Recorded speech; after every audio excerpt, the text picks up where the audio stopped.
नाव असलं म्हणजे विचारायला मिळतं असं नाहीये. मंत्री महोदयांनी उत्तरात 338 प्रकरणामध्ये 60,47,47 दंड वसूल केल्याचे सांगितले आहे.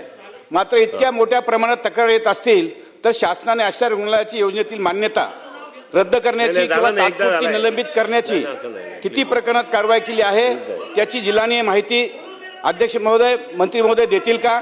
दुसरा प्रश्न माझा आहे, अकोला जिल्ह्यातील 12 तक्रारी प्राप्त झाल्याचे उत्तरात नमूद आहे. या तक्रारी कोणत्या खाजगी रुग्णालयाविरुद्ध आहेत आणि त्या रुग्णालयाने घेतलेली रक्कम पूर्णपणे परत करण्यास शासनाने बाध्य केले आहे का? तसे संबंधित रुग्णालयावर किती दंड प्रस्थापित केला आहे का? तिसरा प्रश्न आहे माझा, अहो प्रश्न विचारतोय. तिसरा प्रश्न आहे माझा, मंत्री महोदयांनी सांगितले की उर्वरित 266 प्रकरणाची चौकशी सुरू आहे. ही चौकशी पूर्ण करण्यासाठी कालमर्यादा टाइम लिमिट निश्चित करण्यात आली आहे का? कारण चौकशी लांबणीवर पडल्याने रुग्णांना न्याय मिळत नाही, विलंब होत आहे. याबाबत शासन काय उपाययोजना करणार? राज्यात आयुष्मान भारत प्रधानमंत्री जन आरोग्य योजना व महात्मा फुले जन आरोग्य योजना या दोन्ही योजनांवर उपचाराची संख्या व दर वाढविण्याचे सांगितले आहे. परंतु अनेक खाजगी रुग्णालय पॅकेज दर कमी असल्याचे कारण देऊन रुग्णालयामध्ये अतिरिक्त पैसे घेतात अशी तक्रार आहे. यावर नियंत्रण ठेवण्यासाठी शासन पॅकेज दराचे पूर्णकरण किंवा दरवाढ करण्यात विचार करीत आहे का? अहो एखादा प्रश्न आम्ही विचारतो, आम्हाला विचारू द्या ना. उत्तर दिलं ना तुम्ही, विचारताय त्या प्रश्न. नाही, माझे प्रश्न माझा प्रश्न होता.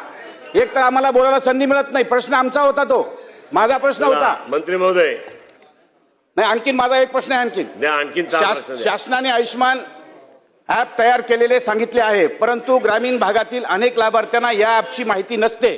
त्यामुळे तालुका व जिल्हा स्तरावर हेल्पलाईन तक्रार निवारण केंद्र किंवा विशेष नियंत्रण कक्ष सुरू करण्याचा शासन काही प्रस्ताव आहे का? असेल तर ते किती दिवसात करणार? अध्यक्ष महोदय, सन्मान्य सदस्य रत्नाकर गुट्टेवार साहेबांनी जे प्रश्न विचारले त्यातला पहिला प्रश्न असा होता की अकोल्यामध्ये ज्या पद्धतीच्या तक्रारी झाल्या त्याच्यावरती कारवाई काय केली. तर पहिल्या प्रश्नाचं उत्तर असं आहे की ज्या लोकांच्यावरती जे दोषी आहेत त्या लोकांना 5पट दंड, त्यांचा आपल्याबरोबरचा असणारा MOU रद्द केलाय. त्याच्याही पलीकडं मी तरी अशा सूचना दिलेत की यातल्या जे वारंवार चुका करणारे अशा किमान 5 लोकांवरती तरी FIR दाखल केले पाहिजेत. कारण यापूर्वी याचं राईट मॉनिटरिंग इतकंसं होत नव्हतं. आता ही योजना इतक्या प्रभावीपणाने जेव्हा आपण राबवतो तेव्हा अशा चुकीच्या लोकांना आमच्याबरोबर घ्यायची काही गरजच नाही. त्यामुळे यातल्या काही जे चुकीचे लोक असतील त्यांच्यावरती आपल्या यंत्रणेच्या माध्यमातून FIR सुद्धा आपण दाखल करतोय की ज्याचा एक चांगला मेसेज जाईल की चुकीचं काम इथं आपण सहन करणार नाही.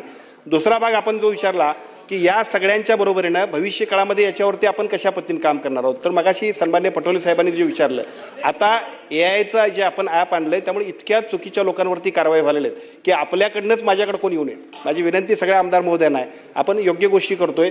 ही योजना प्रभावीपणाने राबवली. राज्याच्या बजेटमधलं 50% बजेट आमच्या विभागाचं इथं देतोय आम्ही साहेब. त्यामुळे हे योग्यच राबवली तर सगळ्या लोकांचे आशीर्वाद आम्हाला मिळणार आहेत. त्यामुळे अशा चुकीच्या लोकांवरती कारवाई करताना आपल्या सगळ्यांचं सुद्धा सकारात्मक सहकार्य मिळालं तर ही योजना आपल्या सगळ्या सामान्य नागरिकांच्यासाठी खूप महत्त्वाची आहे. त्यासाठी आपण सगळ्यांनी ती मीटिंग जी आपण म्हटलं पालकमंत्र्यांच्या अध्यक्षतेखाली मीच कमिटी केली, त्याला माझा उद्देश असा आहे की त्यामध्ये आमचा डिस्ट्रिक्ट कोऑर्डिनेटर हा सगळ्या आमदार महोदयांना भेटला पाहिजे, योजना त्यानं समजून सांगितली पाहिजे, तुमच्या सूचना घेतल्या पाहिजेत. अजून सुद्धा जुन्या सवयी मोडल्या नसल्यामुळं अशा ठिकाणी कुठे निदर्शनास आला असेल तर त्याचा सुद्धा अधिवेशन संपण्यापूर्वी आढावा घेऊन आपल्या सगळ्यांच्याकडे मी त्याची वितरित करतो.